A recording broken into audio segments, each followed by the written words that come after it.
Монголын эмэгтэйчүүдийн холбооноос соёлын довтлогоо хоёр төслийн хүрээнд бүгдээрээ хариуцлагатай бай аяныг өрнүүлж байгаа юм байна. Тэгээ миний бие бас энэ аяныг урайлахын хүлээж авч хамтарч ажиллаж байгаа.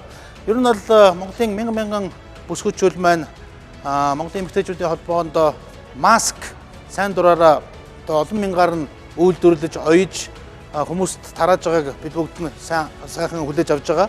Ер нь бол дэлхийд аянд олон тахал бий болж ирсэн. Яг энэ хэмжээний ийм тахал бол 100 жилийн өмнө болж ирснийг бас уншиж ирсэн юм байна.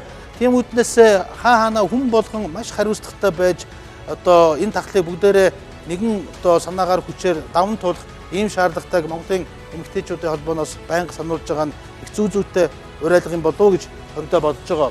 Онцгой байдал, эрүүл мэндийн ажилтнууд, за дээрэс нь цагдаа бие бүрэлдэхүүн маш олон хүмүүсийн ажиллаж байгаа. Хамгийн наазах нь зүгээр гудамжийг цэвэрхэн байлгах үүднээс ягаан хантаацсан гол бид нар ярьдаг. Эдгээр маань ч гэсэн үртэл ингээл чадхаараа бүгдээрээ дэрвийхээрээ энэ ажилд бүгдээрээ оролцож байгаад бүгдээрээ талхалтаа хандаж бүгдээрээ маска одоо зөөж гарынхаа ариун цэврийг маш сайн сахиж энэ аимшигтай өвчнийг бол таван туулах ёстой. Альва нэгэн эрсдэл дандаа боломжийг дагуулдаг гэж би хувьдаа хардаг.